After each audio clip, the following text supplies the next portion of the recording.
علیکم ورحمۃ اللہ وبرکاتہ۔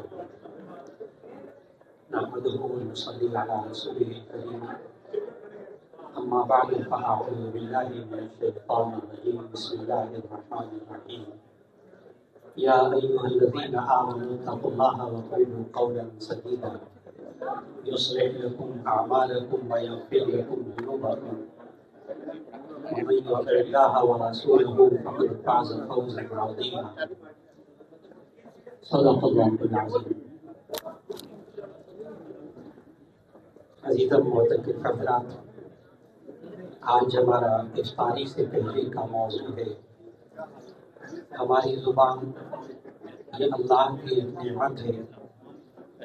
اس زبان کی خوبیاں اور خامیاں یہ انسان کو بناتی بھی ہیں اور انسان کو بگاڑتی بھی ہیں۔ یہ انسان کے لیے فائدے کا سبب بھی ہے یہی زبان، اور یہی زبان انسان کے لیے کس طرح نقصان دہ بنتی ہے۔ اللہ رب العزت نے سورہ احزاب کی اس آیت نمبر 70 میں ارشاد فرمایا، یا ایھا الذین آمنوا اتقوا اللہ وقولوا قولا سدیدا، اے ایمان والو تم اللہ سے ڈرتے رہا کرو اور درست بات کہا کرو، سیدھی بات کہا کرو، اپنے بول کو درست کر لو، اپنی زبان کو درست کر لو۔ یصلح لکم اعمالکم، وہ اللہ تمہارے سارے کام درست کر دے گا۔ یہ ایک ایسی زبان کی نعمت ہے کہ جس سے ہم اپنے ذہن میں آنے والی بات کو بیان کرتے ہیں، اپنے معافی ضمیر کو دوسروں کو سمجھاتے ہیں، اور یوں ہم زندگی گزارتے ہیں۔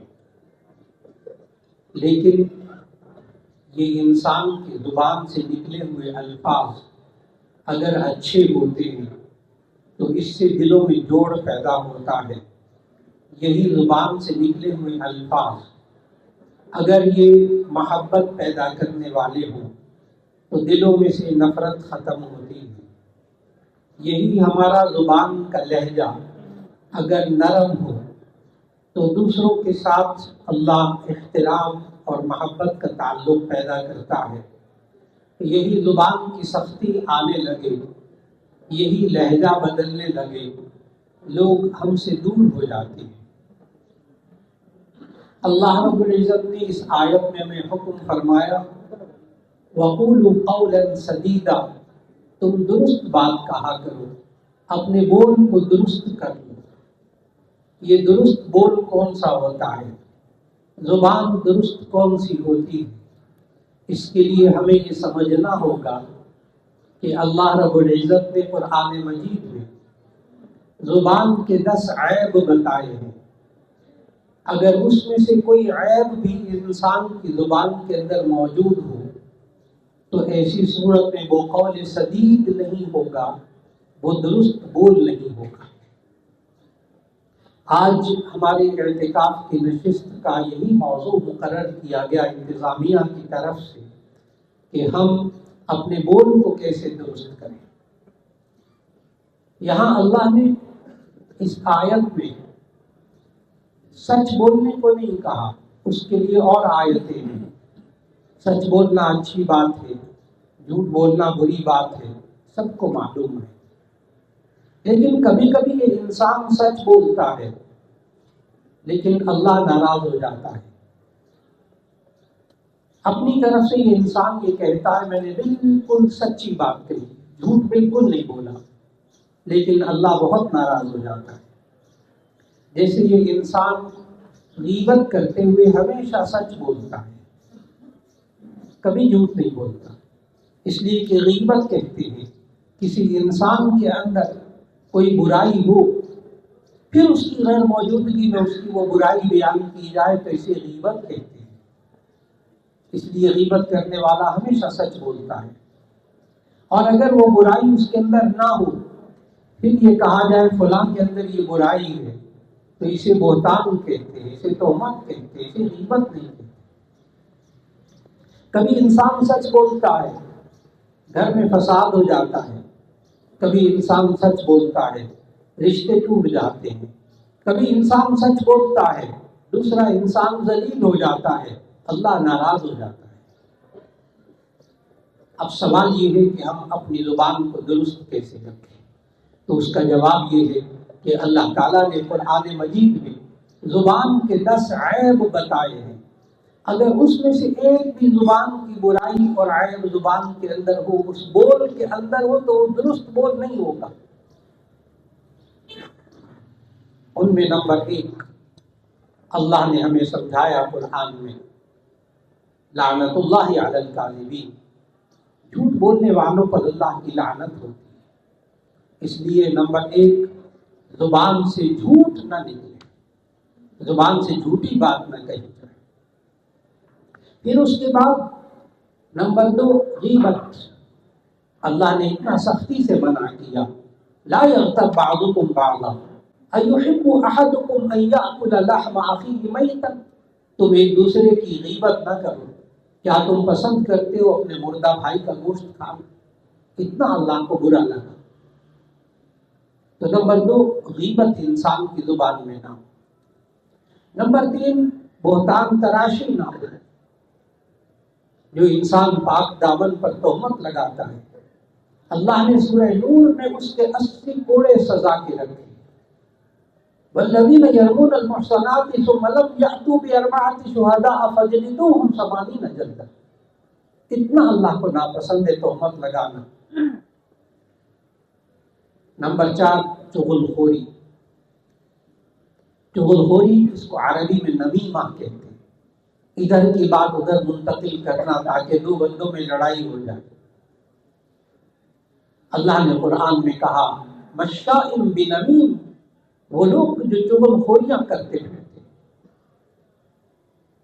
نبی صلی اللہ علیہ وسلم نے یہاں تک فرمایا چغل خور کے بارے میں، لا يدخل الجنت نمام، کہ چغل خور جنت میں داخل نہیں ہوگا. جو لوگوں کے درمیان لڑائی کراتا پھرتا تھا وہ جنت میں نہیں جانا. 4 چیزیں ہو گئی. نمبر 5 تمسخر، دوسرے کا مذاق اڑانا، کسی کی کمزوری بیان کر کے، عیب بیان کر کے مذاق اڑانا. اللہ نے سورہ حجرات میں منع کیا، یا ایھا الذین آمنوا لا یسخر قوم من قوم عسى ان یکونوا خیرا منهم. ایک دوسرے کا مذاق نہیں اڑانا چاہیے، اس سے بھی دلوں میں دوریاں پیدا ہو جاتی ہیں. فلاں بندہ میرا مذاق اڑاتا ہے، اب اس کے پاس نہ میں نے بیٹھنا ہے نہ اس سے ملنا ہے. صرف مذاق اڑانے سے وہ آپ سے دور ہو گئے. 5 چیزیں ہو گئی.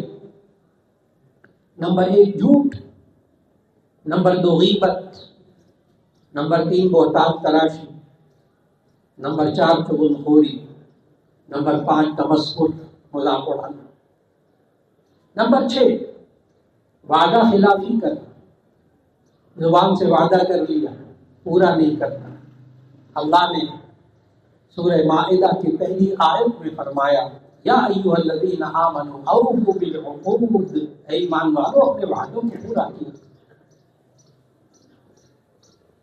نمبر 7 زیادہ قسمیں کھانا، جھوٹی قسمیں بھی اس میں آتی ہیں. پھر اللہ نے کہا اللہ فی مشاء بنمیم، زیادہ قسمیں کھانے والے جھوٹی قسمیں بھی کھاتے. ہر بات پہ قسم کھانا، بات بات پہ قسم کھانا عادت بنا لینا، نتیجے میں وہ جھوٹی قسمیں کھاتا ہے. اور جھوٹی قسمیں کھانا گناہ کبیرہ ہے. تو انسان زبان سے جھوٹی قسمیں بھی نہ کھائے. 7 چیزیں ہو گئی. 8واں عیب زبان کا، کسی بات کو بیان کر کے دھوکہ دینا، خدیعہ، دھوکہ دینا. اللہ نے زبان سے باتیں کر کے اگلے کو دھوکہ دینے کو منافقین کی نشانی بتایا سورۃ البقرہ کے دوسرے رکوع میں. یخادعون اللہ والذین آمنوا وما یخدعون الا انفسهم وما یشعرون. یہ اللہ کو دھوکہ دیتے ہیں، ایمان والوں کو دھوکہ دیتے ہیں، حالانکہ اپنے آپ کو دھوکہ دیتے ہیں، ان کو پتہ ہی نہیں. 8 چیزیں ہو گئی. نمبر 9 کسی کو برے القاب سے پکارنا، برے ناموں سے پکارنا جس سے وہ چڑھتا ہے، گرمی کھاتا ہے، ناراض ہوتا ہے. اللہ نے سورہ حجرات میں اس کو گناہوں میں شمار کیا. لا تنابزوا بالالقاب بئس الاسم الفسوق بعد الایمان، تم برے القاب سے ایک دوسرے کو نہ پکارا کرو جس سے دوسرا چڑھتا ہے، ناراض ہوتا ہے۔